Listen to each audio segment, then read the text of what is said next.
All India ಬಹುಜನ ಸಮಾಜ party Chikkaballapur ಜಿಲ್ಲೆಯಲ್ಲಿ SC ST OBC ಮುಸ್ಲಿಮರ ಮೇಲೆ ನಡೆಯುತ್ತಿರುವ ಕೊಲೆ ಮಾನಭಂಗ ದೌರ್ಜನ್ಯ ಖಂಡಿಸಿ ಚಿಕ್ಕಬಳ್ಳಾಪುರ ಜಿಲ್ಲಾಧಿಕಾರಿಗಳ ಕಚೇರಿಗೆ ಬೃಹತ್ ಮೆರವಣಿಗೆ ಮತ್ತು ಧರಣಿ. ಇದೇ ಸಂದರ್ಭದಲ್ಲಿ ದಲಿತ ಸಂಘರ್ಷ ಸಮಿತಿ ರಾಜ್ಯಾಧ್ಯಕ್ಷರು ಹಾಗೂ ಆರ್ಪಿಐ ರಾಷ್ಟ್ರೀಯ ಅಧ್ಯಕ್ಷರಾದ ಡಾಕ್ಟರ್ ಎನ್ ಮೂರ್ತಿರವರು, ಮಾಜಿ ಕೇಂದ್ರ ಸಚಿವರಾದ ಸಿಎಂ ಇಬ್ರಾಹಿಂ ರವರು, ರಾಜ್ಯ ರೈತ ಸಂಘ ರಾಜ್ಯಾಧ್ಯಕ್ಷರಾದ ಕೋಡಿಹಳ್ಳಿ ಚಂದ್ರಶೇಖರ್ ರವರು, ಎಐಬಿಎಸ್ಪಿ ರಾಜ್ಯಾಧ್ಯಕ್ಷರಾದ ಮಾರಸಂದ್ರ ಮುನಿಯಪ್ಪ ರವರು, ಎಐಬಿಎಸ್ಪಿ ರಾಷ್ಟ್ರೀಯ ಸಂಯೋಜಕರಾದ ಎಂ ಗೋಪಿನಾಥ್ ರವರು, ಎಐಬಿಎಸ್ಪಿ ರಾಷ್ಟ್ರೀಯ ಸಂಯೋಜಕರಾದ ಆರ್ ಮುನಿಯಪ್ಪ ರವರು, ಅಂಬೇಡ್ಕರ್ ಸೇನೆ ರಾಜ್ಯಾಧ್ಯಕ್ಷರಾದ ಪಿ ಮೂರ್ತಿರವರು, ಕರ್ನಾಟಕ ವಾಲ್ಮೀಕಿ ಪರಿಷತ್ ನಾಯಕ ಭರತ್ ನಾಯಕ್ ರವರು, ರಾಜ್ಯ ರೈತ ಸಂಘ ರಾಜ್ಯ ಉಪಾಧ್ಯಕ್ಷರಾದ ಭಕ್ತರಹಳ್ಳಿ ಬೈರೇಗೌಡರವರು ಹಾಗೂ ಎಲ್ಲ ಪದಾಧಿಕಾರಿಗಳು ಪಾಲ್ಗೊಂಡರು.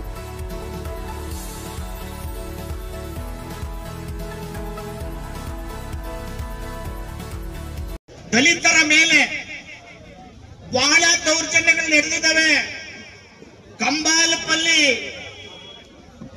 ಕೈಲಾರ್ಲಂಜಿ, ಪೆಂಡಿಗೆರೆ, ತತ್ತೂರು, ಖಾನಾಪುರ, ಸೇಡಮು, ಗಿಣಿಗೇರಿ, ಮೆದಿಕ್ನಾಳ, ನರ್ಸಲಗಿಯಿಂದ ಹಿಡಿದು ಚಿಕ್ಕಬಳ್ಳಾಪುರದವರೆಗೆ ಸಹಸ್ರಾರು ದೌರ್ಜನ್ಯಗಳು ದಲಿತರ ಮೇಲೆ ಅವ್ಯಾತವಾಗಿ ಜರುಗಿದೆ. ಈ ದೌರ್ಜನ್ಯವನ್ನ ಸಂಪೂರ್ಣವಾಗಿ ನಾವು ಖಂಡಿಸ್ತಾ ಇದ್ದೇವೆ. ಈ ದೌರ್ಜನ್ಯ ಏನ್ ನಡೀತಾ ಇದೆ? ಈ ದೌರ್ಜನ್ಯ 1919 ಒಂದೇ ಒಂದು ಡೇಟ್ ನಲ್ಲಿ 35,935 ದೌರ್ಜನ್ಯಗಳ ದಲಿತರ ಮೇಲೆ ದೇಶಾದ್ಯಂತ ನಡೆದಿದೆ. 2022ರಲ್ಲಿ ಮಹಿಳೆಯರ ಮೇಲೆ 35,800 ಪ್ರಕರಣಗಳು ಜರುಗಿದವೆ. ಆಹಾರದಲ್ಲಿ ಮಲವನ್ನ ಬೆರೆಸಿ ಆಹಾರವನ್ನ ತಿಳಿಸುವಂತ ಕೆಲಸವನ್ನು ಮಾಡಿದ್ದಾರೆ. ಗುಜರಾತ್ನಲ್ಲಿ ಕುಡಿಯುವ ನೀರಿನಲ್ಲಿ ಮಲವನ್ನ ಬೆರೆಸಿ ಪೂರೈಸಿದ್ದಾರೆ. ಇದೇ ಚಿತ್ರದುರ್ಗದ ನಾಯಕನಹಟ್ಟಿನಲ್ಲಿ ಕುಡಿಯುವ ನೀರಿಗೆ ಮಲವನ್ನ ಬೆರೆಸಿ ಪೂರೈಸಿದ್ದರಿಂದ 100 ಜನ ಆಸ್ಪತ್ರೆಗೆ ಅಡ್ಮಿಟ್ ಆಗಿದ್ರು, 7 ಜನ ಅಸುನೀಗಿದ್ರು. ಬೆಂಡಿಗೆರೆ ತತ್ತೂರಲ್ಲಿ ಮಲವನ್ನ ತಿನ್ನಿಸಿದ್ರು. ಇವತ್ತು ಕೂಡ ಈ ದೌರ್ಜನ್ಯಗಳು ನಡೀತಾನೆ ಇದೆ. ದಲಿತರ ಮೇಲೆ, ಅಲ್ಪಸಂಖ್ಯಾತರ ಮೇಲೆ, ಹಿಂದುಳಿದವರ ಮೇಲೆ. ಆದ್ದರಿಂದ ಇದಕ್ಕೆ ಕಾರಣ ನಾವೆಲ್ಲರೂ ಕೂಡ ಒಗ್ಗಟ್ಟಾಗಬೇಕಾಗಿದೆ. ಅಸ್ಪೃಶ್ಯತೆ ಅಂದ್ರೆ, ದೌರ್ಜನ್ಯ ಅಂದ್ರೆ ಅಧಿಕಾರಹೀನತೆ. 85% ಇರ್ತಕ್ಕಂಥ ನಾವು ಎಸ್ಸಿ ಎಸ್ಟಿ ಒಬಿಸಿ ಧಾರ್ಮಿಕ ಅಲ್ಪಸಂಖ್ಯಾತರು ನಾವೆಲ್ಲ ಒಗ್ಗಟ್ಟಾಗಬೇಕಾಗಿದೆ. 6,000 ಜಾತಿಗಳನ್ನಾಗಿ ಹೊಡೆದಾಕಿದ್ದಾರೆ ನಮ್ಮನ್ನ. ಎಸ್ಸಿ ದೇಶದಲ್ಲಿ 1,600 ಜಾತಿಗಳನ್ನಾಗಿ ಮಾಡಿದ್ದಾರೆ. ಎಸ್ಟಿ 1000 ಜಾತಿಗಳಿದೆ ದೇಶದಲ್ಲಿ. ಮಂಡಲ್ ಆಯೋಗದ ಪ್ರಕಾರ ಹಿಂದುಳಿದ ಜಾತಿ 3,743 ಜಾತಿಗಳಿದೆ. ಹೀಗೆ ಜಾತಿಗಳನ್ನಾಗಿ ಪಂಗಡಗಳನ್ನಾಗಿ ಹೊಡೆದ ಆಳ್ತಾ ಇದ್ದಾರೆ. ಆ ಕಾರಣದಿಂದ ನಾವು ಒಗ್ಗಟ್ಟನ್ನಾಗಬೇಕಾಗಿದೆ. ಏನು ಅಂಬೇಡ್ಕರ್ ಪ್ರತಿಮೆಯಿಂದ ಚಿಕ್ಕಬಳ್ಳಾಪುರದಲ್ಲಿ ಅಂಬೇಡ್ಕರ್ ಪ್ರತಿಮೆಗೆ ಅಪಮಾನ ಮಾಡಿದ್ದಾರೆ. ಇಡೀ ದೇಶಾದ್ಯಂತ ಅಂಬೇಡ್ಕರ್ ಪ್ರತಿಮೆಗಳಿಗೆ ಅವಮಾನವನ್ನು ಮಾಡಿದ್ದಾರೆ. ಜಗ್ಜೀವನ ಪ್ರತಿಮೆ ಅವಮಾನ ಮಾಡಿದ್ದಾರೆ. ಬುದ್ಧನ ಪ್ರತಿಮೆಗೆ ಅವಮಾನ ಮಾಡಿದ್ದಾರೆ. ಬುದ್ಧರ ಅಶೋಕ ಚಕ್ರವರ್ತಿ ಸ್ಥಾಪನೆ ಮಾಡದಿದ್ದಂತಹ 84,000 ಸ್ತೂಪಗಳು, ಬಂಡೆಕಲ್ಲು ಶಾಸನಗಳು, ವಿಹಾರಗಳ ಮೇಲೆ ದೌರ್ಜನ್ಯಗಳಾಗಿ ಕಾಣೆಯಾಗಿದೆ.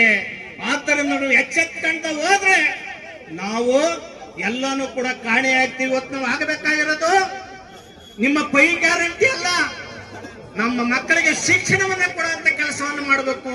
ಅಂಬೇಡ್ಕರ್ ತತ್ವ ಸಿದ್ಧಾಂತಗಳನ್ನ ನೀವು ಮೈಗೂಡಿಸ್ಕೋಬೇಕು.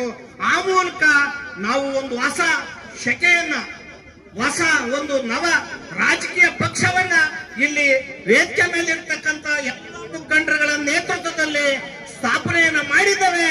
ವಿಧಾನಸೌಧದಲ್ಲಿ ಇರ್ತಕ್ಕಂಥ ಕಳ್ಳರುಗಳೇನಿದ್ರಿ ನೀವೆಲ್ಲರೂ ಕೂಡ ಕೆಳಗೆ ಎಳೆದು ತರ್ತವೆ ಅನ್ನೋ ಮಾತನ್ನ ಈ ಮೂಲಕ ಎಚ್ಚರಿಕೆಯನ್ನು ನಾನು ನೀಡುತ್ತಾ ಇದ್ದೇನೆ. ವಿಧಾನಸೌಧದಲ್ಲಿ ಇರ್ತಕ್ಕಂಥವ್ರು ಗೂಂಡಗಳು. ಈಗ ಬಿಜೆಪಿ ಎಂಪಿಗಳು 48 ಎಂಪಿಗಳ ಮೇಲೆ ಗೂಂಡಾ ಕೇಸ್ಗಳಿದೆ, ಅತ್ಯಾಚಾರದ ಕೇಸ್ಗಳಿದೆ. ಕಾಂಗ್ರೆಸ್ನ 50 ಜನರು ಎಂಪಿ ಎಂಎಲ್ಎಗಳ ಮೇಲೆ ಗೂಂಡಾ ಕೇಸ್ಗಳಿದೆ.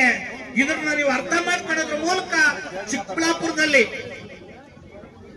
ಏನು ಜಂಗಮ ಕೋಟೆಯಲ್ಲಿ 2800 ಎಕರೆಯನ್ನ ಏನು ಸರ್ಕಾರ ಸ್ವಾಧೀನಪಡಿಸಿಕೊಂಡಿದೆ, ಕೂಡಲೇ ಕೈ ಬಿಡಬೇಕು. ಅಂಬೇಡ್ಕರ್ ಪ್ರತಿಮೆಯನ್ನ ಕೂಡಲೇ ಅದೇ ಸ್ಥಳದಲ್ಲಿ ಮರುಸ್ಥಾಪನೆ ಮಾಡಬೇಕು. ಏನು ನಮ್ಮ ಕೋಡಿಹಳ್ಳಿ ಚಂದ್ರಶೇಖರ್ ಅವರು ಹೇಳಿದ್ರು, ನಾವೆಲ್ಲನೂ ಕೂಡ ನಾವೇ ಬಂದು ಅಂಬೇಡ್ಕರ್ ಪ್ರತಿಮೆಯನ್ನು ಸ್ಥಾಪನೆ ಮಾಡ್ತೀವಿ ಅಂತ. ನಾವು ಅವ್ರ ಜೊತೆಗೆ ಸಹಮತವನ್ನು ವ್ಯಕ್ತಪಡಿಸಿ ನೀವೆಲ್ಲನೂ ಕೂಡ ಅದೇ ಸ್ಥಳದಲ್ಲಿ ಅಂಬೇಡ್ಕರ್ ಪ್ರತಿಮೆಯನ್ನ ಸ್ಥಾಪನೆ ಮಾಡಿ ಮಾಡ್ತೇವೆ ಅನ್ನೋ ಮಾತನ್ನ ಈ ಸಂದರ್ಭದಲ್ಲಿ ಹೇಳಕ್ ಇಚ್ಛೆ ಪಡ್ತೇನೆ. ಯಾವ ಶಕ್ತಿನೂ ಕೂಡ ತಡೆಯಕ್ಕೆ ನಮ್ಮನ್ನು ಸಾಧ್ಯ ಇಲ್ಲ. ಆ ಮೂಲಕ ರಮೇಶ್ ಅವರ ಮೇಲೆ ಹಾಕಿರ್ತಕ್ಕಂಥ ಕೇಸ್ಗಳು ಮತ್ತೆ 400 ಜನ ಯುವಕರ ಮೇಲೆ ರೌಡಿ ಪಟ್ಟಿಯನ್ನ ಮಾಡಿರುವಂತದ್ದನ್ನ ಕೈ ಬಿಡದ ಹೋದ್ರೆ ಈ ಚಿಕ್ಕಬಳ್ಳಾಪುರದಲ್ಲಿ ರಕ್ತ ಕ್ರಾಂತಿ ಆಗ್ತದೆ ಅನ್ನೋ ಮಾತನ್ನ ಈ ಮೂಲಕ ನಾನು ಹೇಳಕ್ ಇಚ್ಛೆ ಪಡ್ತೇನೆ. ಆ ಮೂಲಕ ರಮೇಶ್ ಜೊತೆನಲ್ಲಿ ನಾವೆಲ್ಲರೂ ಕೂಡ ಇದ್ದೇವೆ. ಮನೆಯಲ್ಲಿ ರಮೇಶ್ ಹುಡ್ತಾರೆ, ಮನೆಯಲ್ಲಿ ಅಂಬೇಡ್ಕರ್ ಹುಡ್ತಾರೆ. ಇವತ್ತಿನಿಂದ ಮುನಿಯಪ್ಪರ ನೇತೃತ್ವದಲ್ಲಿ, ಅಭಿಪ್ರಾಯರ ನೇತೃತ್ವದಲ್ಲಿ, ಚಂದ್ರಶೇಖರ್ ನೇತೃತ್ವದಲ್ಲಿ ಮುನಿಯಪ್ಪ ಮತ್ತು ನಮ್ಮ ಪಿ ಮೂರ್ತಿ ಅವರು ಮತ್ತೆ ಗೋಪಿನಾಥ್ ನೇತೃತ್ವದಲ್ಲಿ ನಾವೆಲ್ಲರೂ ಕೂಡ ಇಲ್ಲಿ ಕ್ಯಾಂಪ್ ಮಾಡ್ತೇವೆ. ಅವಿಯುತವಾಗಿ ಪ್ರತಿ ದಿನ ಕೂಡ ಪ್ರತಿ ಕ್ಷಣ ಕೂಡ ನಿಮ್ಮೊಟ್ಟಿಗೆ ಇರ್ತಾರೆ ಅನ್ನೋ ಮಾತನ್ನು ಹೇಳಿ ನನ್ನ ಮಾತನ್ನು ಮುಗಿಸ್ತೇನೆ. ಜೈ ಭೀಮ್, ಜೈ ಭಾರತ್. ಬಂಧುಗಳೇ, ಮೆಮೊರಂಡಮ್ ಅನ್ನ ತಮ್ಮ ಸಮ್ಮುಖದಲ್ಲಿ ಜಿಲ್ಲಾಧಿಕಾರಿಗಳಿಗೆ ಓದಿ ಮನವಿಯನ್ನ ನಾವು ಕೊಡ್ತಾ ಇದ್ದೀವಿ.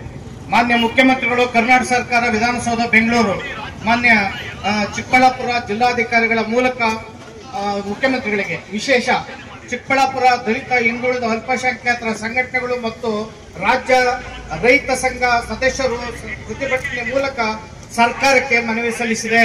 ಮಾನ್ಯರೇ, ಭಾರತ ದೇಶವು ತನ್ನ 79 ಸ್ವತಂತ್ರ ದಿನಾಚರಣೆಯ ಸಂಭ್ರಮದಿಂದ ಆಚರಣೆ ಮಾಡುತ್ತಿದೆ.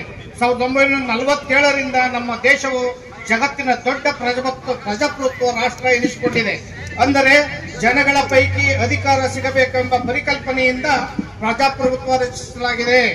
ಸ್ವತಂತ್ರ ದೊರಕಿದ ಸಂದರ್ಭದಲ್ಲಿ ನಮ್ಮ ಪ್ರಜೆಗಳು ನಮ್ಮ ಸಮಸ್ಯೆಗಳ ಪರಿಹಾರಕ್ಕೆ ಬ್ರಿಟಿಷ್ ಆಳ್ವಿಕೆಯಲ್ಲಿದ್ದಂತೆ ಹೋರಾಡುವ ಅಗತ್ಯವಿಲ್ಲವೆಂದು ಕನಸು ಕಂಡಿದ್ದರು. ಆದರೆ ನಮ್ಮನ್ನು ಇಂದು ಆಳುತ್ತಿರುವ ಕಾಂಗ್ರೆಸ್, ಬಿಜೆಪಿ ಮತ್ತಿತರ ಪಕ್ಷಗಳು ಜನಗಳ ಸಮಸ್ಯೆಯನ್ನು ಕಡೆಗಣಿಸಿದ ಕಾರಣ ದಲಿತರು, ಹಿಂದುಳಿದವರು, ಧಾರ್ಮಿಕ ಅಲ್ಪಸಂಖ್ಯಾತರ ರಕ್ಷಣೆಗಾಗಿ ಹೋರಾಡಬೇಕಾಗಿದೆ. ವ್ಯವಸಾಯದ ಯೋಗ್ಯ ಭೂಮಿಯನ್ನು ಕೆಎಡಿಬಿ ಸ್ವಾಧೀನಪಡಿಸಿಕೊಂಡು ಹೆಚ್ಚಿನ ಲಾಭಕ್ಕೆ ಮಾರುವಾಡಿಗಳಿಗೆ, ಅಂತಾರಾಷ್ಟ್ರೀಯ ಸಂಸ್ಥೆಗಳಿಗೆ ಮಾರುತ್ತಿದ್ದು ಇಂದು ರೈತರು ತಮ್ಮ ಭೂಮಿಯನ್ನು ಉಳಿಸಿಕೊಳ್ಳುವ ಮತ್ತು ತಮ್ಮ ಹಕ್ಕುಗಳಿಗಾಗಿ ಹೋರಾಡಬೇಕಾಗಿದೆ. ಪೂರ್ಣಾವಧಿಯ ಕೆಲಸಗಳಿಗೆ ಹಂಗಾಮಿಯಾಗಿ ಆಶಾ ಕಾರ್ಯಕರ್ತರು, ಗುತ್ತಿಗೆ ದಿನಗೂಲಿ ನೌಕರರು, ಹೊರಗುತ್ತಿಗೆ ಕಾರ್ಮಿಕರು, ಪೌರ ಕಾರ್ಮಿಕರು, ಅತಿಥಿ ಉಪನ್ಯಾಸಕರು, ಹೀಗೆ ದೇಶದ ವಿದ್ಯಾವಂತ ನಿರುದ್ಯೋಗಿಗಳು ಉದ್ಯೋಗದ ಖಾತ್ರಿ ಇಲ್ಲದೆ ಕಡಿಮೆ ಸಂಬಳ ನೀಡಿ ಶೋಷಣೆ ಮಾಡಲಾಗುತ್ತಿದೆ. ಒಟ್ಟಾರೆಯಾಗಿ ದೇಶದ 90% ಭಾಗದ ಜನರು ವಿವಿಧ ರೀತಿಯಲ್ಲಿ ಸಮಸ್ಯೆಗಳನ್ನು ಅನುಭವಿಸುತ್ತಿದ್ದಾರೆ ಮತ್ತು ನ್ಯಾಯಕ್ಕಾಗಿ ಹೋರಾಡುತ್ತಲೇ ಇದ್ದಾರೆ. ಇವರ ಸಮಸ್ಯೆಗಳಿಗೆ ಸ್ಪಂದಿಸುವ ಕೆಲಸವನ್ನು ಸರ್ಕಾರಗಳು ಇನ್ನೂ ಮಾಡುತ್ತಿಲ್ಲ. ಅಂದರೆ ಈ ಆಡಳಿತ ಸಮಸ್ಯೆಯು ಸಂಪೂರ್ಣವಾಗಿ ಕೆಲವು ಶ್ರೀಮಂತ ವರ್ಗದ ಪರವಾಗಿ ಕೆಲಸ ಮಾಡುತ್ತಿದೆ ಎಂಬುದು ಸ್ಪಷ್ಟ. ಹೀಗೆ ದೇಶದ ಸಂಪತ್ತು ಕೆಲವೇ ಜನರ ಕೈಗಳಲ್ಲಿ ಇರುವುದನ್ನು ನಾವು ಕಾಣಬಹುದು. ನಮ್ಮ ಸರ್ಕಾರಗಳು ಆಳುತ್ತಿರುವ ಪರಿಯನ್ನು ರಾಜಧಾನಿ ಬೆಂಗಳೂರಿನ ಸಮೀಪವಿರುವ ಚಿಕ್ಕಬಳ್ಳಾಪುರ ಜಿಲ್ಲೆಯ ರೈತರು, ದಲಿತರು, ಹಿಂದುಳಿದವರು, ಧಾರ್ಮಿಕ ಅಲ್ಪಸಂಖ್ಯಾತರು ಪರಿಹಾರ ಕಾಣದ ಹಲವು ಜ್ವಲಂತ ಸಮಸ್ಯೆಗಳು ಕೆಳಕಂಡಂತಿವೆ. ಸರ್ಕಾರದ ಈ ಸಮಸ್ಯೆಗಳನ್ನು ಪರಿಹರಿಸಬೇಕೆಂದು ಆಗ್ರಹಿಸುತ್ತೇವೆ.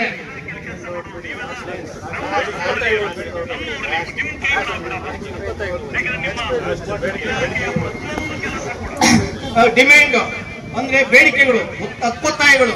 ಚಿಕ್ಕಬಳ್ಳಾಪುರ ಜಿಲ್ಲೆಯ ಚಿಂತಾಮಣಿ ನಗರದಲ್ಲಿ ಸ್ಥಾಪಿಸಲಾಗಿದ್ದ ಪರಮ ಪೂಜ್ಯ ಬಿ.ಆರ್. ಅಂಬೇಡ್ಕರ್ ಅವರ ಪುತ್ಥಳಿಯನ್ನು ರಾತ್ರೋರಾತ್ರಿ ತೆರವುಗೊಳಿಸಿ ಅಂಬೇಡ್ಕರ್ ಅಭಿಮಾನಿಗಳಿಗೆ ಮಾನಸಿಕವಾಗಿ ಘಾಸಿಗೊಳಿಸಿದ ಘಟನೆಗೆ ನೇರವಾಗಿ ಕಾರಣರಾದ ಚಿಕ್ಕಬಳ್ಳಾಪುರ ಜಿಲ್ಲಾ ಉಸ್ತುವಾರಿ ಸಚಿವ ಡಾಕ್ಟರ್ ಎಂ.ಸಿ. ಸುಧಾಕರ್ ಅವರ ತಮ್ಮ ಸ್ಥಾನಕ್ಕೆ ರಾಜೀನಾಮೆ ನೀಡಬೇಕು. ತಪ್ಪಿದ್ದಲ್ಲಿ ಮಾನ್ಯ ಸಿದ್ದರಾಮಯ್ಯನವರ ಸಚಿವ ಸಂಪುಟದಿಂದ ಇವರನ್ನು ಕೈಬಿಡಬೇಕೆಂದು ಆಗ್ರಹಿಸುತ್ತೇವೆ. ಈ ದುಷ್ಕೃತ್ಯದಲ್ಲಿ ಸಚಿವರೊಂದಿಗೆ ಪಾಲ್ಗೊಂಡಿರುವ ಚಿಂತಾಮಣಿ ನಗರಸಭಾ ಪೌರಕಾರ್ಮಿಕ ಚಲಪತಿ ಪೊಲೀಸ್ ಅಧಿಕಾರಿಗಳನ್ನು ಕೂಡಲೇ ಅಮಾನತು ಮಾಡಬೇಕೆಂದು ಅಂಬೇಡ್ಕರ್ ಪ್ರತಿಮೆಯನ್ನು ಮೊದಲಿನ ಸ್ಥಳದಲ್ಲಿಯೇ ಪುನಃಸ್ಥಾಪಿಸಬೇಕು. ಎರಡನೇದು, ಸಚಿವ MC ಸುಧಾಕರ್ ಮತ್ತು ಕುಟುಂಬದವರು ಅಕ್ರಮವಾಗಿ 106 ಎಕರೆ ಸರ್ಕಾರಿ ಜಮೀನನ್ನು ಕಬಳಿಸಿರುವ ಬಗ್ಗೆ SIT ರಚಿಸಿ ಜಮೀನನ್ನು ಮುಟ್ಟುಗೋಲು ಹಾಕಿಕೊಳ್ಳಬೇಕು. ದಲಿತರ ಜಮೀನು ವಾಪಸ್ ಕೊಡಿಸಬೇಕು. ಮೂರನೇ, ನಗರಸಭಾ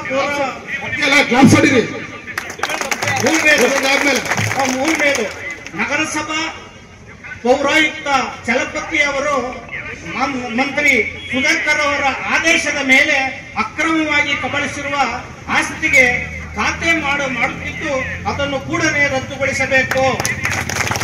ನಾಲ್ಕನೇದು, ಚಿಂತಾಮಣಿ ತಾಲೂಕು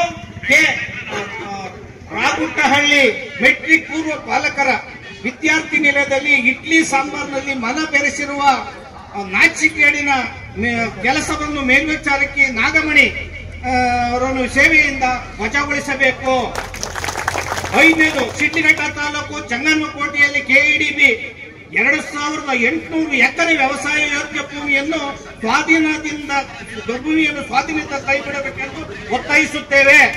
ಐದನೇದು, ಜಿಲ್ಲೆಯಲ್ಲಿ ನಡೆಯುತ್ತಿರುವ SC ST OBC ಧಾರ್ಮಿಕ ಅಲ್ಪಸಂಖ್ಯಾತರ ಮೇಲಿನ ದೌರ್ಜನ್ಯಗಳು, ಮಹಿಳೆಯರು ಮತ್ತು ಮಕ್ಕಳ ಮೇಲೆ ನಡೆಯುತ್ತಿರುವ ದೌರ್ಜನ್ಯಗಳು, ಕೊಲೆಗಳು, ಮರಣಾಂತಿಕ ಹಲ್ಲೆ ತಡೆಯುವಲ್ಲಿ ಮತ್ತು ಅಪರಾಧಿಗಳಿಗೆ ಶಿಕ್ಷೆಯನ್ನು ಪ್ರಮಾಣವನ್ನು ಹೆಚ್ಚಿಸಲು ಅಸಮರ್ಥವಾದ ಜಿಲ್ಲಾ ಪೊಲೀಸ್ ವರಿಷ್ಠಾಧಿಕಾರಿಗಳನ್ನು ಮತ್ತು ಜಿಲ್ಲಾಧಿಕಾರಿಗಳನ್ನು ಹೊಣೆಗಾರನಾಗಿ ಮಾಡಿ ಅಮಾನತುಗೊಳಿಸಬೇಕೆಂದು ಒತ್ತಾಯಿಸುತ್ತೇವೆ. ಏಳನೇದು, ಚಿಕ್ಕಬಳ್ಳಾಪುರ ಜಿಲ್ಲೆಯ ವ್ಯಾಪಕವಾಗಿ ನಡೆದಿರುವ ಅಸ್ಪೃಶ್ಯತೆ, ದೇವಸ್ಥಾನಗಳು, ಹೋಟೆಲ್ಗಳು ನಿಷೇಧದ ಬಗ್ಗೆ ಜಾಗೃತಿ ಮೂಡಿಸಲು ಸರ್ಕಾರ ಕ್ರಮ ಕೈಗೊಳ್ಳಬೇಕು. ಎಂಟನೇದು, ದಲಿತ ಮುಖಂಡ ಕೋಡಿಗಲ್ ರಮೇಶ್ ಮತ್ತು ಇವರ ಕುಟುಂಬಕ್ಕೆ ಜೀವಭಯ ಇರುವುದರಿಂದ ಇವರಿಗೆ ಅಂಗರಕ್ಷಕರು ನೇಮಿಸಿ ರಕ್ಷಣೆ ಒದಗಿಸಬೇಕು. 2010ರಲ್ಲಿ ದುರ್ದೇಶದಿಂದ ಮತ್ತು ರಾಜಕೀಯ ಪಿತೂರಿಯಿಂದ ದಾಖಲಿಸಿರುವ ರೌಡಿ ಹಾವಳಿಯಿಂದ ಇವರ ಹೆಸರನ್ನು ಕೈಬಿಡಬೇಕೆಂದು ಕೋಡಿಗಲ್ ರಮೇಶ್ ಅವರಿಗೆ ಯಾವುದೇ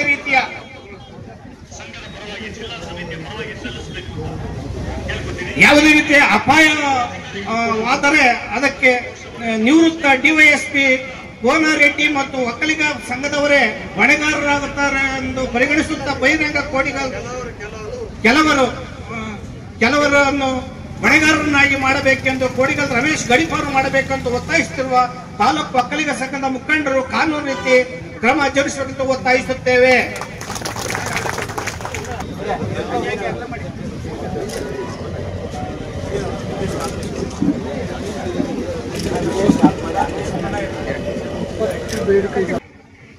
ಇವತ್ತು ಏನು ದಲಿತ ಸಮುದಾಯ ಮನುಸ್ಮೃತಿ ಅಂದ್ರೆ ನಾವು ಬ್ರಾಹ್ಮಣರ ವಿರುದ್ಧ ಅಲ್ಲ, ಆ ಸ್ಮೃತಿ ವಿರುದ್ಧ ಇದ್ದೀವಿ. ಬ್ರಾಹ್ಮಣ ಹುಟ್ಟಿದ್ದು ಮುಖದಿಂದ, ಕ್ಷತ್ರಿಯ ಹುಟ್ಟಿದ್ದು ಎದೆಯಿಂದ, ಶೂದ್ರ ಹುಟ್ಟಿದ್ದು ಹೊಟ್ಟೆಯಿಂದ. ಮುಂಡೆ ಮಗನೇ ಯಾವ ಜಾಗದಿಂದ ಹುಟ್ಟಬೇಕಾಗಿತ್ತು, ಹುಟ್ಟಿದ್ ಯಾರು ಅಂತ ಹೇಳಿದ್ರೆ ಅದಕ್ಕೆ ಉತ್ತರ ಇಲ್ಲ. ಏನು ಉಗಿದ ತಕ್ಷಣ ಹುಟ್ಟುಬಿಟ್ನ? ಇಲ್ಲ. ಯಾವ ಜಾಗದಿಂದ ಹುಟ್ಟಬೇಕು ಆ ಜಾಗದಿಂದ ದಲಿತನೇ ಹುಟ್ಟಿದಾಗ ಅನ್ನಕ್ಕಂಥದ್ದನ್ನ ನೀವು ಇವತ್ತು ಒಪ್ಕೊಂಡಿದ್ದೀರಿ. ಹಾಗಾಗಿ ದಲಿತರಿಗೆ ಜಾಸ್ತಿ ಶಕ್ತಿ. 10 ಮಕ್ಕಳು ಹಡಿದ್ರು ತಾಯಿಗೆ ಏನು ಆಗಲ್ಲ. ಹೆರಿಗೆ 3 ದಿವಸ ಮತ್ತೆ ಹೊಲಕ್ಕೆ ಕೆಲ್ಸಕ್ಕೆ ಹೋಗ್ತಾಳೆ. ಆ ಶಕ್ತಿ ಆ DNA ಬಂದ್ಬಿಟ್ಟಿದೆ. ಅದು ದಲಿತರಿಗೆ ಇರ್ತಕ್ಕಂಥದ್ದು ಸಾವಿರಾರು ವರ್ಷಗಳ ಇತಿಹಾಸದ ಶಕ್ತಿ. ಇವತ್ತು ಒಕ್ಕಲಿಗ ಸಮಾಜದವ್ರು ತಿಳ್ಕೋಬೇಕು, ನೀವು ಮುಂದೋರ್ ಜಾತಿ ಅಲ್ಲ. ಇವತ್ತು ಮನುಸ್ಮೃತಿ ಪ್ರಕಾರ ನೀವು ಶೂದ್ರರು, ನೀವು ಹಿಂದುಳಿದವರು, ಲಿಂಗಾಯತರು ನೀವು ಹಿಂದುಳಿದವರು. ಅದಕ್ಕೆ ಬಸವಣ್ಣ ಹೇಳಿದ, ಸಮಗಾರ ಹರಳಯ್ಯ ಮಾದಾರ ಚೆನ್ನಯ್ಯ ಅವ ನಮ್ಮ ಅಣ್ಣಯ್ಯ ಓ ಎಂದು ಕರೆಯರಿ ಕೂಡಲ ಸಂಗಯ್ಯ. ಅವತ್ತು ಬಸವಣ್ಣ ಕೂಗುದ. ಯಾಕೆ ಕೂಗುದ? ಬ್ರಾಹ್ಮಣರ ಕುಲದಲ್ಲಿ ಹುಡಿದಂತ ಬಸವಣ್ಣ ದಲಿತರ ಮೇಲೆ ಆಗ್ತಕ್ಕಂಥ ಅನ್ಯಾಯವನ್ನ, ದಲಿತರ ಕುಟುಂಬ ಎದೆ ಮೇಲೆ ಏನಿದೆ ಅಂತ ಹೇಳಿದ್ರೆ ಹಂಡಿ ಇಟ್ಕೋಬೇಕು, ಮಣ್ಣಿನ ಪಾತ್ರೆ, ಹಿಂದ್ಗಡೆ ಪರಿಕೆ ಕಟ್ಕೋಬೇಕು. ಇವತ್ತು ಕೂಡ ರಾಜಸ್ಥಾನದಲ್ಲಿ ಆ ಪರಿಸ್ಥಿತಿ ನಡೀತಾ ಇದೆ. ಯಾಕೆ ಸ್ವಾಮಿ? 70 ವರ್ಷ ಆಯ್ತು. ಇವತ್ತು ಈ ದೇಶಕ್ಕೆ ಸ್ವಾತಂತ್ರ್ಯ ಸಿಕ್ಕಿ, ಬಾಬಾ ಸಾಹೇಬ್ ಅಂಬೇಡ್ಕರ್ ಅವರ ಸಂವಿಧಾನ ಸಿಕ್ಕಿ 70 ವರ್ಷ ಆಗಿದೆ. ಇಷ್ಟಾದ್ರೂ ಕೂಡ ಇವತ್ತು ಮೀಸಲಾತಿ ಪರಿಪೂರ್ಣವಾಗಿ ಜಾರಿಗೆ ಬರ್ತಾ ಇಲ್ಲ. 30,000 ಕೋಟಿ ರೂಪಾಯಿ ಇವತ್ತು ಫಂಡ್ ಇಟ್ಟಿದ್ದಾರೆ ದಲಿತರಿಗೆ ಅಂತ. ಆ ಫಂಡು ನಾನು ಯೋಜನಾ ಆಯೋಗದ ಉಪಾಧ್ಯಕ್ಷನಾಗಿದ್ದೆ. ಸಿದ್ದರಾಮಯ್ಯ ಚೀಫ್ ಮಿನಿಸ್ಟರ್ 30,000 ಕೋಟಿ ರೂಪಾಯಿ, 1 ರೂಪಾಯಿ ನಾವು ಬೆಂಗಳೂರಿಂದ ಬಿಟ್ರೆ ಅದು ಚಿಕ್ಕಬಳ್ಳಾಪುರಕ್ಕೆ ಬರ್ಬೇಕಾದ್ರೆ 20 ಪೈಸೆ ಆಗ್ಬಿಡುತ್ತೆ. ಆ 80 ಪೈಸೆ ಎಲ್ಲಿ ಹೋಯ್ತು ಯಾರಿಗೂ ಗೊತ್ತಿಲ್ಲ. ಇವತ್ತು ದಲಿತರ ಹೆಸರಿನಲ್ಲಿ ಮನೆಗಳು, ಎಮ್ಮೆಗಳು, ಕುರಿಗಳು, ಹಸುಗಳು, ಎಜುಕೇಶನ್, ನಾನು ಹೇಳಿದೆ ನೀವೇನು ಮಾಡೋದು ಬೇಡ. ಒಂದೊಂದು ತಾಲೂಕಿನಲ್ಲಿ ಏನಿದೆ ಅಂತ ಹೇಳಿದ್ರೆ ದಲಿತರ ಹಾಸ್ಟೆಲ್ ಮಾಡಿ 1ನೇ ಕ್ಲಾಸ್ನಿಂದ ಡಿಗ್ರಿವರೆಗೆ ದಲಿತರ ಮಗ ಆ ಹಾಸ್ಟೆಲ್ದಲ್ಲೇ ಇದ್ದು ಕಂಪಲ್ಸರಿ ಓದಿ ಡಿಗ್ರಿ ತಗೊಂಡು ಹೊರಗೆ ಬರಬೇಕು. ಆ ವ್ಯವಸ್ಥೆ ರಾಜ್ಯದಲ್ಲಿ ಎಂದಿನವರೆಗೂ ಬರೋದಿಲ್ವೋ ಅಂದಿನವರೆಗೂ ದಲಿತರಿಗೆ ನ್ಯಾಯ ಸಿಗೋದಿಲ್ಲ. ಅಂದ್ರೆ ಸ್ವಾತಂತ್ರ್ಯ ಬಂದು ಭಾರತ ದೇಶಕ್ಕೆ 78 ತುಂಬ 79 ಬೀಳ್ತಾ ಇದೆ ಈ 15ನೇ ತಾರೀಕಿಗೆ. ಆದರೆ ಸಂವಿಧಾನ ಪರಪೂಜ್ಯ ಬಾಬಾ ಸಾಹೇಬ್ ಅಂಬೇಡ್ಕರ್ ಅವರು ಈ ದೇಶದಲ್ಲಿರ್ತಕ್ಕಂಥ ಪರಿಶಿಷ್ಟ ಜಾತಿ, ಪರಿಶಿಷ್ಟ ವರ್ಗ, ಹಿಂದುಳಿದ ವರ್ಗ, ಧಾರ್ಮಿಕ ಅಲ್ಪಸಂಖ್ಯಾತರು, ರೈತರು ಮತ್ತು ಕೂಲಿ ಕಾರ್ಮಿಕರಿಂದ ಹಿಡ್ಕೊಂಡು ಮಹಿಳೆಯರಿಂದ ಹಿಡ್ಕೊಂಡು ಎಲ್ಲ ಸಮುದಾಯಕ್ಕೂ ಕೂಡ ಕಡ್ಡಾಯವಾದ ಶಿಕ್ಷಣ ಕೊಡಬೇಕು. ಶಿಕ್ಷಣ ಆದಮೇಲೆ ಸರ್ಕಾರಿ ಉದ್ಯೋಗ ಕೊಡಬೇಕು, ಸೈಟ್ ಕೊಟ್ಟು ಮನೆ ಕೊಡಬೇಕು, ಗ್ರಾಮೀಣ ಪ್ರದೇಶದ 10 ಎಕರೆ ಭೂಮಿ ಕೊಟ್ಟು ನೀರಾವರಿ ಮಾಡಿಕೊಡ್ಬೇಕು, ಜಾತೀಯತೆ ನಿರ್ಮೂಲ ಆಗಬೇಕು. ಹಾಗಾಗಿ ಈ ದೇಶದಲ್ಲಿ ಏನಿರ್ತಕ್ಕಂಥ ನಿರುದ್ಯೋಗದ ಸಮಸ್ಯೆಗಳನ್ನು ಬಗೆಹರಿಸಬೇಕು. ಮತ್ತೆ ಯಾವುದೇ ಜಾತಿ, ಧರ್ಮ, ಭಾಷೆ, ಪ್ರಾಂತ್ಯದ ವಿಚಾರದಲ್ಲಿ ಯಾವುದೇ ಸಂಘರ್ಷಗಳನ್ನು ನಡೀಬಾರದು. ಈ ದೇಶದಲ್ಲಿ ಬಹಳ ಸಂಪತ್ತಿದೆ. ಆ ಸಂಪತ್ತನ್ನು ಸರಿಯಾಗಿ ಬಳಸಿ ಈ ದೇಶದಲ್ಲಿ 10ರಿಂದ 20 ವರ್ಷದೊಳಗಡೆ ಈ ದೇಶದಲ್ಲಿ ನನ್ನ ಸಂವಿಧಾನವನ್ನು ಜಾರಿ ಮಾಡಿದ್ರೆ ಇಲ್ಲಿ ಯಾರು ಶ್ರೀಮಂತರು ಇರಲ್ಲ, ಇಲ್ಲಿ ಯಾರು ಬಡವರು ಇರಲ್ಲ. 10ರಿಂದ 20 ವರ್ಷದೊಳಗಡೆ ಜಾರಿ ಮಾಡಬೇಕಂತ ಅಂಬೇಡ್ಕರ್ ಹೇಳ್ತಾರೆ. ಅದಕ್ಕೆ ನೆಹರು ಅವರು ಹೇಳ್ತಾರೆ 10-20 ವರ್ಷ ಬೇಡ, 5 ವರ್ಷದಲ್ಲಿ ನಾನು ಜಾರಿ ಮಾಡ್ತೀನಿ ಅಂತ ಹೇಳ್ತಾರೆ. ಅಷ್ಟೇ ಅಲ್ಲ, ಪರಮಪೂಜ್ಯ ಬಾಬಾ ಸಾಹೇಬ್ ಅಂಬೇಡ್ಕರ್ ಅವರು ಆರ್ಟಿಕಲ್ ಏನಿವತ್ತು 39 ಇದೆ, 38-39 ಪ್ರಕಾರ ಈ ದೇಶದಾಗಿರೋ ಸಂಪತ್ತು ಸರಿಸಮನಾಗಿ ಹಂಚಿಕೆ ಆಗಬೇಕು ಅಂತ ಇದೆ. ಆದ್ರೆ ಸ್ವಾತಂತ್ರ್ಯ ಬಂದು ನಮಗೆ 78-79 ವರ್ಷ ಆದ್ರೂ ಕೂಡ ಸಂವಿಧಾನ ನಮ್ಮ ಪರವಾಗಿದೆ, ಸಂಪತ್ತು ಬಹಳ ಇದೆ. ಆದ್ರೂ ಕೂಡ ನಮ್ಮ ಕೈ ಏನು ಕೂಡ ಸಿಕ್ಕದಂಗೆ ಈ ದೇಶವನ್ನ 50 ವರ್ಷ ಆಳಿದಂತ ಕಾಂಗ್ರೆಸ್, ಈಗ ಆಳ್ತಕ್ಕಂಥ ಕೇಂದ್ರದಲ್ಲಿ ಬಿಜೆಪಿ, ಯುನೈಟೆಡ್ ಫ್ರಂಟ್ಗಳು, ಇವರೆಲ್ಲ ಕೂಡ ಈ ದೇಶದಲ್ಲಿ ಬೇರೆ ಬೇರೆ ದೇಶದಲ್ಲಿ ನಿಮ್ಗೆ ಗೊತ್ತಿದೆ, ಒಂದು ಕ್ರಿಶ್ಚಿಯನ್ ಇದ್ದಾರೆ, 2 ಮುಸ್ಲಿಮ್ಸ್ ಇದ್ದಾರೆ, 3 ಬುದ್ಧಿಸ್ಟ್ ಇದ್ದಾರೆ. ಭಾರತದಲ್ಲಿ ಹಂಗಿಲ್ಲ. 4 ವರ್ಣ ಇದೆ, 6,000 ಜಾತಿ ಇದೆ, 1 ಲಕ್ಷ ಉಪಜಾತಿಗಳಿದೆ. ಇದರ ಒಳಗೊಂಡಂಗೆ ಕೆಲವರು ಇಲ್ಲಿನ ಜಾತಿ ವ್ಯವಸ್ಥೆ ಬೇಡ ಅಂತ ಕೆಲವರು ಮುಸಲ್ಮಾನರಾಗಿವ್ರೆ, ಕೆಲವರು ಕ್ರಿಶ್ಚಿಯನ್ ಆಗಿವ್ರೆ, ಕೆಲವರು ಬುದ್ಧಿಸ್ಟ್ ಆಗಿ ಉಳ್ಕೊಂಡವ್ರೆ, ಕೆಲವರು ಲಿಂಗಾಯತರಾಗಿ ಕನ್ವರ್ಟ್ ಆಗಿವ್ರೆ, ಎಲ್ಲ ದಲಿತರು, ಓಬಿಸಿಗಳು, ಇನ್ನು ಕೆಲವರು ಹಿಂದೂ ಫೋಲ್ಡ್ ಅಲ್ಲಿ ಉಳ್ಕೊಂಡವ್ರೆ. ಇದರ ಸಂಖ್ಯೆ ಇವತ್ತು SC ಮತ್ತು STಗಳು ಕರ್ನಾಟಕ ರಾಜ್ಯದಲ್ಲಿ 2 ಕೋಟಿ ಇದ್ದಾರೆ, ದೇಶದಲ್ಲಿ 30ರಿಂದ 40 ಕೋಟಿ ಇದ್ದಾರೆ. ಅದೇ ತರ ಧಾರ್ಮಿಕ ಅಲ್ಪಸಂಖ್ಯಾತರು ಹೆಚ್ಚು ಕಡಿಮೆ 20ರಿಂದ 25 ಕೋಟಿ ಇದ್ದಾರೆ. OBC ಸಮಾಜದವರೊಂದು 50% 50 ಕೋಟಿಗೂ ಮೇಲ್ಪಟ್ಟಿದ್ದಾರೆ. ಆದ್ರೆ ಇವತ್ತು ಬಹಳ ತೊಂದರೆ ಸಿಕ್ಕಂಡ್ರೆ ಯಾರಪ್ಪ ಅಂದ್ರೆ ಇಡೀ ದೇಶದಲ್ಲಿ SC STಗಳು, ಹಿಂದುಳಿದ ವರ್ಗದವರು, ಧಾರ್ಮಿಕ ಅಲ್ಪಸಂಖ್ಯಾತರು, ರೈತರು, ಕೂಲಿ ಕಾರ್ಮಿಕರು, ಪೌರ ಕಾರ್ಮಿಕರು, ಕಟ್ಟಡ ಕಾರ್ಮಿಕರು, ಆಟೋ ರಿಕ್ಷಾ ಡ್ರೈವರ್ಗಳು, ಪೊಲೀಸಲ್ಲಿ ಕೆಲಸ ಮಾಡತಕ್ಕಂಥ PCಗಳು ಮತ್ತು ಎನ್ಸ್ಟೇಬಲ್ ಕೂಡ ಈ ಸಮಸ್ಯೆಗಳಿಂದ ಕನ್ಯಾಕುಮಾರಿಯಿಂದ ಕಾಶ್ಮೀರದವರೆಗೂ ನಾವು ನೋಡ್ತಾ ಇದ್ದೀವಿ. ಹಾಗಾಗಿ ಸಂವಿಧಾನ ಪರವಾಗಿದೆ, ಸಂಪತ್ತು ಬಹಳ ಇದೆ. ಆದ್ರೆ ನಮ್ಮ ಕೈ ಏನು ಸಿಕ್ಕಂಗೆ ಶ್ರೀಮಂತರು, ನಮ್ಮನ್ನು ಆಳುವಂತ ವರ್ಗಗಳು ನಮ್ಮನ್ನು ಅದು ಮಾಡಿಕೊಂಡಿದ್ದೇವೆ. ಅಂಬೇಡ್ಕರ್ ಅವರ ಮೂರ್ತಿಯನ್ನ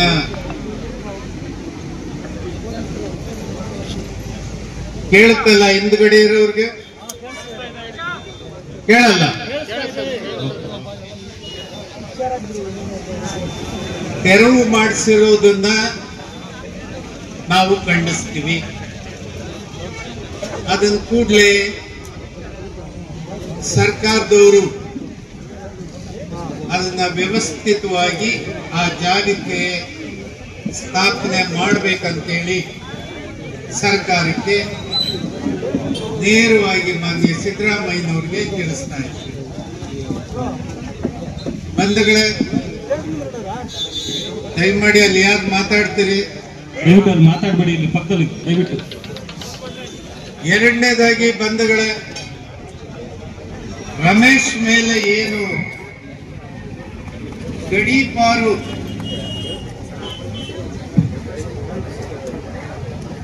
ಏನು ಸರ್ಕಾರದವರು ಕೋಡ್ಗಲ್ ರಮೇಶ್ ಕುಟುಂಬಕ್ಕೆ ಜೀವ ಭಯ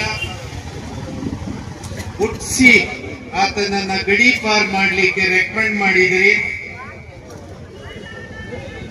ಇದನ್ನ ನಿಲ್ಲಿಸಬೇಕು, ಮತ್ತೆ ಆತನಿಗೆ ರಕ್ಷಣೆಯನ್ನ ಕೊಡಬೇಕು. ಮತ್ತೆ ಈ ಸಂದರ್ಭದಲ್ಲಿ ಜಂಗಮಕೋಟೆಯಲ್ಲಿ 1800 ಎಕರೆ ಭೂಮಿಯನ್ನ ರೈತರಿಂದ ಕಿತ್ಕೊಂಡು ಯಾರ್ಯಾರು ಇಲ್ಲಿ ಉತ್ತರ ಭಾರತದಿಂದ ಕರೆಸ್ಕೊಂಡಂತ ಮಾರ್ವಾಡಿಗಳಿಗೆ ತಾವು ಈಗಲೇ ಮುಂಗಡವಾಗಿ ಅಡ್ವಾನ್ಸ್ಗಳನ್ನ ತಗೊಂಡು ಏನು ತಯಾರಿ ಮಾಡಿದಿರೋ ಇದನ್ನ ಕೂಡಲೇ ನಿಲ್ಲಿಸಬೇಕು, ಯೋಜನೆಯನ್ನ ಕೈ ಬಿಡ್ಬೇಕು. ಭೂಮಿಯನ್ನ ನಾವು ಕೊಡ್ತೇವೆ, ಭೂಮಿ ಎಲ್ಲಿದೆ, ಎಷ್ಟು ಭೂಮಿ ಬೇಕು ಕೈಗಾರಿಕೆಗೆ ಏನ್ ಕೈಗಾರಿಕೆ ಮಾಡ್ತಾನೆ ಆ ಕೈಗಾರಿಕೆಗೆ ಎಷ್ಟು ಭೂಮಿ ಬೇಕು, ಇದನ್ನ ಯಾರು ಮೌಲ್ಯಮಾಪನ ಮಾಡೋರು? ಯಾರು ಬೆಲೆ ಮಾಡತಕ್ಕಂತ ಬೆಂಗಳೂರು ಸುತ್ತಮುತ್ತ ಇರೋ ಭೂಮಿನ ಎಷ್ಟು ಕೇಳ್ತಾನೆ ಅಷ್ಟು ಕೊಡೋದ? ಏನಪ್ಪ ಎಂ ಬಿ ಪಾಟೀಲ್, ಸರ್ಕಾರಕ್ಕೆ ತಲೆ ನೆಟ್ಟಗಿರ್ಲಿ, ನಾಳೆ ದಿನ ಇದೇ ನಿಮ್ಮ ಸರ್ಕಾರದ ಅಧಿಕಾರದ ಕುರ್ಚಿಗಳು ಉಳ್ದೋಗ್ಬಿಡ್ತವೆ ಅನ್ನೋ ಎಚ್ಚರಿಕೆಯನ್ನ ಹೇಳ್ತಾ ಇದ್ದೀವಿ. ಅದನ್ನು ಸಹಿತ ಹೇಳಿದ್ದಾರೆ. ನಿಮ್ಮೆಲ್ಲರ ಕೈಗೆ ಸಾವಿರಾರು ಕರಪತ್ರಗಳು ಈ ಜಿಲ್ಲೆ ತುಂಬಾ ಇವತ್ತು ಹರಡಿದೆ. ಬೆಂಗಳೂರು ನಗರದಲ್ಲಿ ವಿಧಾನಸೌಧ ತನಕ ಮುಟ್ಟಿದೆ. ಜಿಲ್ಲೆಯಲ್ಲಿ ಎಷ್ಟು ದೌರ್ಜನ್ಯಗಳಾಗಿದೆ, ಆ ದೌರ್ಜನ್ಯಗಳಲ್ಲಿ ಎಷ್ಟು ಜನ ಶಿಕ್ಷೆ ಆಗಿದೆ, ಇನ್ನು ಹೆಚ್ಚು ಜನ ಬಿಡುಗಡೆ ಆಗಿ ಆರಾಮಾಗಿ ಬೀದಿ ಮೇಲೆ ತಿರುಗ್ತಾ ಇದ್ದಾರೆ. ಆದ್ರೆ ಅಂಕಿಅಂಶಗಳ ಸಮೇತ ಇದರಲ್ಲಿ ದಾಖಲೆ ಮಾಡಿದ್ದೀವಿ. ಹಾಗೆಯೇ ಇಲ್ಲಿ ತುಂಬಾ ಇವತ್ತಿಗೂ ಇದೇ ವಿಚಾರ ಮಾತಾಡ್ತಾ ಇರೋದಕ್ಕೆ ನಾಚಿಕೆ ಆಗ್ಬೇಕು. ಯಾಕಂದ್ರೆ 50 ವರ್ಷಗಳಿಂದ ನಾವು ಈ ಹೋರಾಟ ಮಾಡ್ಕೊಂಡು ಬಂದಿದ್ದೀವಿ. ಇದೇ ಚಿಕ್ಕಬಳ್ಳಾಪುರದಲ್ಲಿ ಇನ್ನು ನಮಗೆ ಬಿಲ್ಲಂಡಳ್ಳಿ ನಡೆದ ಗಟ್ಟೆ ಮಾಸಿಲ್ಲ, ಕಂಬಾಲ್ಪಲ್ಲಿ ನಡೆದಂತ ಕೊಲೆಗಳಿಗೆ ನ್ಯಾಯ ಸಿಕ್ಕಿಲ್ಲ. ಇವತ್ತಿಗೂ ಸಹಿತ ಅದೇ ರೀತಿ ಮುಂದುವರಿತಾ ಇದೆ. ಇಡ್ಲಿಯಲ್ಲಿ ಮಕ್ಕಳಿಗೆ ಮಲ ಕಲಿಸಿ ತಿನ್ಸಿರ್ತಕ್ಕಂಥ ಕೆಟ್ಟ ಜನ ಇಲ್ಲಿದ್ದಾರೆ. ಹಾಗೇನೆ ದಲಿತರ ಪರ ಹೋರಾಟ ಮಾಡ್ತಕ್ಕಂಥ ಒಬ್ಬ ನಾಯಕನಿಗೆ ರೌಡಿ ಶೀಟ್ ಅಲ್ಲಿ ಸೇರಿಸಿದ್ದಾರೆ.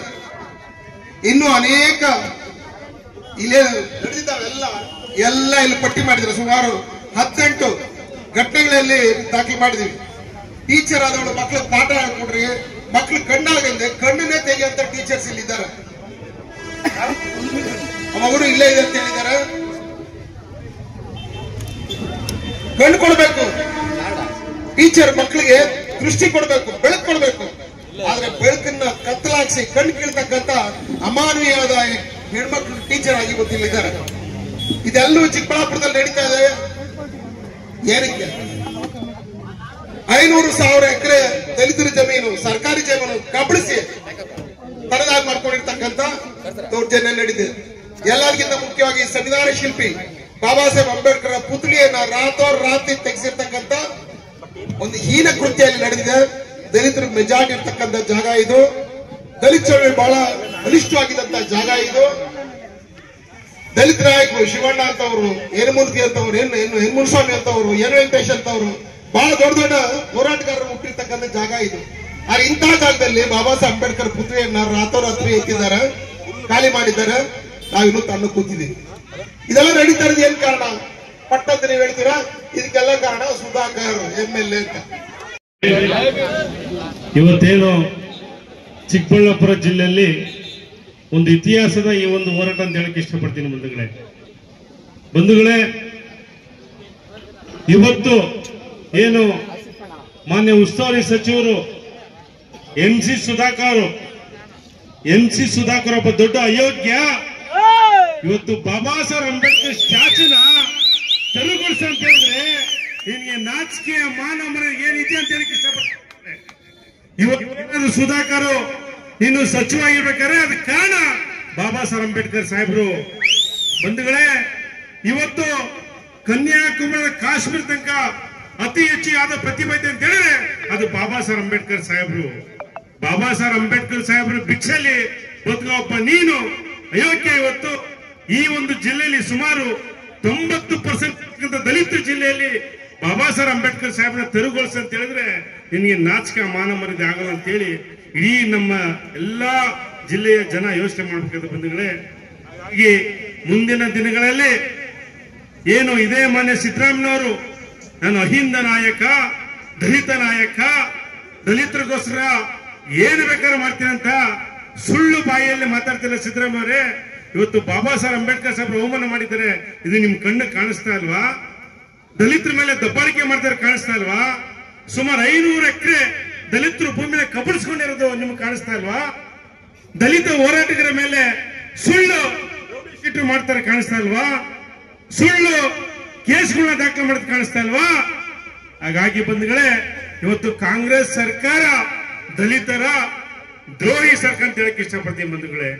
ಇವತ್ತು ಏನಾಗಿದೆ, ಇವತ್ತು ಎಲ್ಲ ಇಡೀ ಕರ್ನಾಟಕ ರಾಜ್ಯದ ಮೂಲೆ ಮೂಲೆಯಲ್ಲಿ ಎಲ್ಲ ದಲಿತ ಹೋರಾಟಗಳನ್ನ ಟಾರ್ಗೆಟ್ ಮಾಡ್ತಾರೆ. ಯಾಕಂತ ಹೇಳಿದ್ರೆ ನಾವು ಯಾವ MLA ಮಾಡ್ಲಿ, ಮಿನಿಸ್ಟರ್ ತಪ್ಪು ಮಾಡ್ಲಿ, ಪೊಲೀಸ್ ಅಧಿಕಾರಿಗಳು ತಪ್ಪು ಮಾಡ್ಲಿ, ನಾವು ಕೇಳ್ತೀವಲ್ಲ, ನಮ್ಮನ್ನ ಬಾಯಿ ಮುಚ್ಚಕ್ಕೆ ಏನ್ ಮಾಡ್ತಾರೆ, ಒಂದು ರೌಡಿ ಶೀಟರ್ ಓಪನ್ ಮಾಡ್ಬಿಡ್ತಾರೆ. ಒಂದು ಮಾತು ಹೇಳ್ತೀನಿ ಕೇಳಿ, ಒಂದಲ್ಲ 100 ರೌಡಿ ಶೀಟರ್ ಓಪನ್ ಮಾಡಕ್ ಕೂಡ ಭಾರತ ಸಂವಿಧಾನ ತನಕ ನಮ್ಮನ್ನ ಯಾರೇನು ಮಾಡಕ್ಕಲ್ಲ, ಬಾಬಾ ಸಾಹೇಬ್ ಅಂಬೇಡ್ಕರ್ ಸಾಹೇಬ್ರ ತನಕ ಬಂದಿದೆ. ಆತರ ಇದ್ದಿದ್ರೆ ಇವತ್ತು ಎಲ್ಲಾ ದಲಿತ ಲೀಡರ್ಗಳು ಮನೆ ಮಠ ಬಿಟ್ಬಿಟ್ಟು ಎಲ್ಲ ಒಂದ್ ಕಡೆ ಮೂಲೆಯಲ್ಲಿ ಕುತ್ಕೋಬೇಕಾಯ್ತು. ಇವತ್ತು ಈ ಹೋರಾಟ ಸಾಮಾಜಿಕ ಹೋರಾಟ, ಸಂವಿಧಾನ ಹೋರಾಟ, ಸಂವಿಧಾನ ಬದ್ಧವಾಗಿರ್ತಕ್ಕಂಥ ಹೋರಾಟ. ಇವತ್ತು ಸಂವಿಧಾನ ಉಳಿದಿರೋದಕ್ಕೆ ಇವತ್ತು ಯಾರೇ ತಪ್ಪಾಡ್ರು ಕೂಡ ಇವತ್ತು ಜೈಲು ಹೋಗ್ತಾರೆ ಬಂಧುಗಳೇ.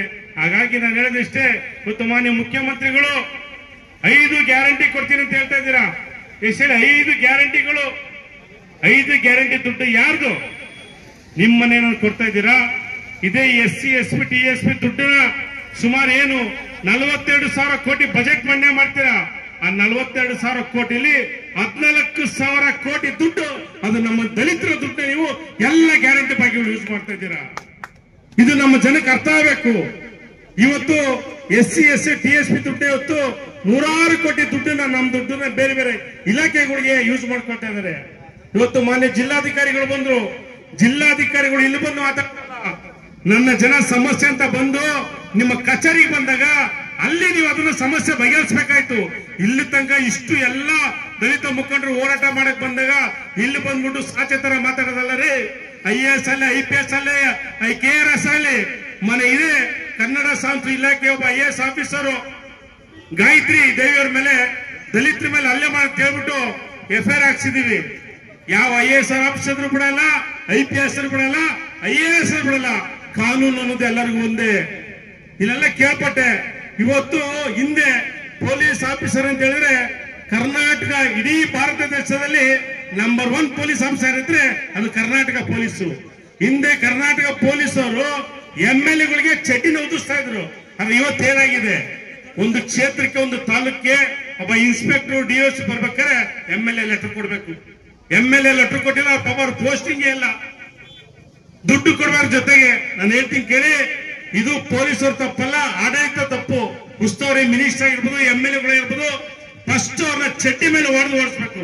ಇವತ್ತು ಪೊಲೀಸರಿಗೆ ಆಡಳಿತ ಕೊಟ್ರೆ ಖಂಡಿತವೂ ನಮ್ಮ ಸಮಾಜ ಸಮಸಮವಾಗಿ ಎಲ್ಲಾ ರೀತಿಯ ದೌರ್ಜನ್ಯ ದಬ್ಬಳಿಗೆ ನಿಲ್ಲುತ್ತೆ. ಒಳ್ಳೆಯದಾಗಿ ನಿಮ್ಮೆಲ್ಲರ ಆರಾಧ್ಯ ದೈವ ವಿಶ್ವಜ್ಞಾನಿ ಭಾರತ ರತ್ನ ಡಾಕ್ಟರ್ ಬಾಬಾ ಸಾಹೇಬ್ ಅಂಬೇಡ್ಕರ್ ಅವರನ್ನ ಸ್ಮರಿಸ್ತಾ, ಇವತ್ತು ಚಿಕ್ಕಬಳ್ಳಾಪುರದಲ್ಲಿ ಆಲ್ ಇಂಡಿಯಾ ಬಹುಜನ್ ಸಮಾಜ್ ಪಕ್ಷದ ರಾಜ್ಯಾಧ್ಯಕ್ಷರಾದಂಥ ಶ್ರೀ ಮಾರಸಂದ್ರ ಮುನಿಯಪ್ಪರವರ ನೇತೃತ್ವದಲ್ಲಿ ಕರ್ನಾಟಕ ರಾಜ್ಯದ ಎಲ್ಲ ದಲಿತ, ಹಿಂದುಳಿದ, ಧಾರ್ಮಿಕ, ಅಲ್ಪಸಂಖ್ಯಾತ, ಇನ್ನಿತರ ಪ್ರಗತಿಪರ ಸಂಘಟನೆಗಳ ಒಕ್ಕೂಟದ ಸಹಯೋಗದಲ್ಲಿ ಚಿಕ್ಕಬಳ್ಳಾಪುರ ಜಿಲ್ಲೆಯಲ್ಲಿ ನಡೀತಾ ಇರತಕ್ಕಂಥ ದಲಿತರ ಮೇಲಿನ ನಾನಾ ರೀತಿಯ ದೌರ್ಜನ್ಯಗಳು, ಕೊಲೆ, ಮಾನಭಂಗ, ಇನ್ನಿತರ ಸಂವಿಧಾನ ಬಾಹಿರ ಚಟುವಟಿಕೆಗಳ ವಿರುದ್ಧ ಇವತ್ತು ಒಂದು ಬೃಹತ್ತಾದಂತಹ ಒಂದು ಪ್ರತಿಭಟನಾ ಮೆರವಣಿಗೆಯನ್ನು ಹಮ್ಮಿಕೊಂಡು ಇವತ್ತು ಜಿಲ್ಲಾಧಿಕಾರಿಗಳಿಗೆ ಮನವಿಯನ್ನ ಸಲ್ಲಿಸಿದ್ದೇವೆ. ಸ್ನೇಹಿತರೆ, ನಾನೇನು ಹೆಚ್ಚಿಗೆ ಮಾತಾಡೋದಿಲ್ಲ. ಈಗಾಗಲೇ ಬಹಳಷ್ಟು ಸುದೀರ್ಘವಾಗಿ ಕೇಂದ್ರ ಮಾಜಿ ಸಚಿವರಾದಂತಹ CM ಇಬ್ರಾಹಿಂ ಸಾಹೇಬರು, ಕನ್ನಡ ರೈತ ಚಳವಳಿಯ ಮುಖಂಡರಾಗಿರ್ತಕ್ಕಂಥ ಕೋಟೆಹಳ್ಳಿ ಚಂದ್ರಶೇಖರ್ ಅವರು, ವಿಶೇಷವಾಗಿ ಸುಮಾರು 35-40 ವರ್ಷಗಳಿಂದ ದಲಿತರ ಪರವಾಗಿ ಧ್ವನಿಯನ್ನ ಎತ್ತಂತ ಮಾರ್ಸಂದ್ರ ಮುನಿಯಪ್ಪನವರು, ಗೋಪಿನಾಥ್ ಸರ್ ಅವರು, ಈಗ ತಾನೇ ಮಾತಾಡಿರ್ತಕ್ಕಂಥ ಡಾಕ್ಟರ್ ಮೂರ್ತಿ ಅವರು ಎಲ್ಲರೂ ಸುದೀರ್ಘವಾಗಿ ಮಾತಾಡಿದ್ದಾರೆ. ನಾನು ಹೆಚ್ಚೇನು ಮಾತಾಡೋದಿಲ್ಲ. ನನಗೆ ಬಹಳಷ್ಟು ನೋವಿನ ವಿಚಾರ ಏನಪ್ಪಾ ಅಂತ ಹೇಳಿದ್ರೆ, ಇಡೀ ಕರ್ನಾಟಕ ರಾಜ್ಯದಲ್ಲಿ ಪ್ರಪ್ರಥಮ ಬಾರಿಗೆ ಅಂದ್ರೆ ದಲಿತ ಚಳವಳಿಗಳು, ಹಿಂದುಳಿದ ಚಳವಳಿಗಳು, ರೈತ ಚಳವಳಿಗಳ ತವರೂರಾಗಿರ್ತಕ್ಕಂಥ ಕೋಲಾರ ಜಿಲ್ಲೆ ಮತ್ತು ಚಿಕ್ಕಬಳ್ಳಾಪುರ ಜಿಲ್ಲೆ ಇನ್ನೂ ಈ ರೀತಿಯಾದಂಥ ಏಳಿಗೆತನವಾದಂತಹ ಕೃತ್ಯಗಳು ನಡೀತಾ ಇದ್ದಾವ.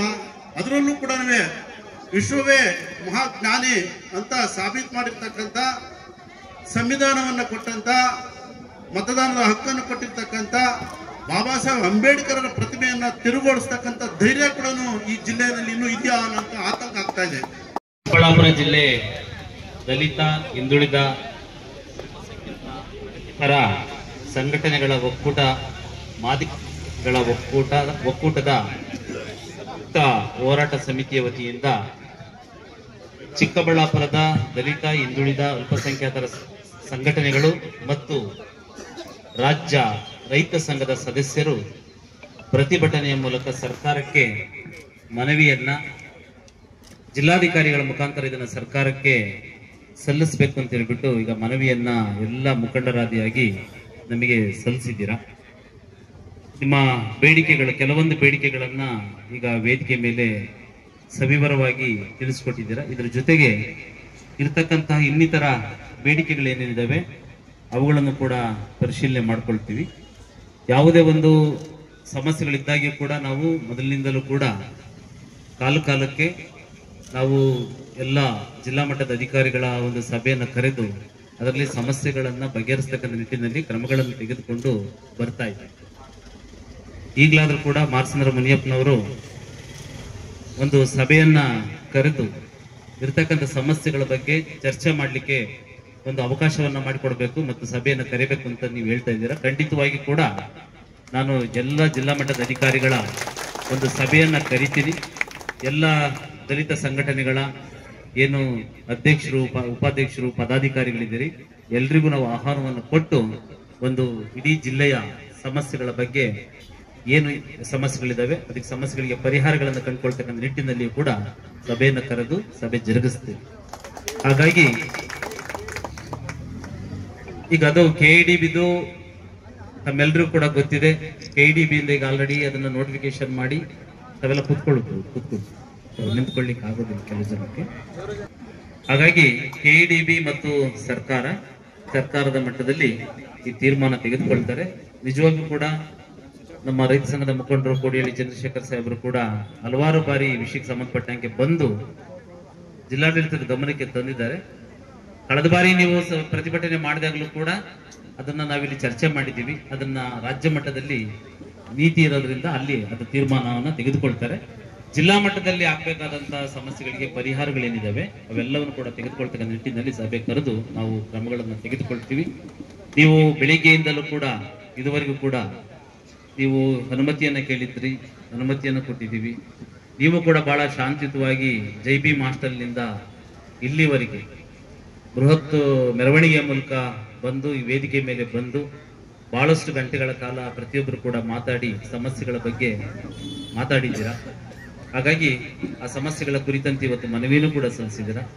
ಹಾಗಾಗಿ ಮನವಿಯನ್ನು ನಾನು ಕೂಡಲೇ ಸರ್ಕಾರಕ್ಕೆ ಕಳಿಸ್ಕೊಡ್ತಕ್ಕಂಥ ಕೆಲಸವನ್ನು ಖಂಡಿತ ನಾನು ಮಾಡ್ತೀನಿ ಅಂತಕ್ಕಂಥ ಮಾತನ್ನ ಹೇಳ್ತಾ ಈ ಒಂದು ಪ್ರತಿಭಟನೆ ಶಾಂತಿಯುತವಾಗಿ ನಡೀಲಿಕ್ಕೆ ಕಾರಣೀಭೂತರಾಗಿರ್ತಕ್ಕಂಥ ಸಂಘಟನೆಯ ಎಲ್ಲ ಮುಖಂಡರಿಗೆ ಮತ್ತು ಎಲ್ಲ ಒಕ್ಕೂಟಗಳ ಅಧ್ಯಕ್ಷರು ಮತ್ತು ಪದಾಧಿಕಾರಿಗಳಿಗೆ ಜಿಲ್ಲಾಡಳಿತದ ವತಿಯಿಂದ ತುಂಬು ಹೃದಯದ ಧನ್ಯವಾದಗಳನ್ನು ಅರ್ಪಿಸ್ತಾ ಇದ್ದೀನಿ.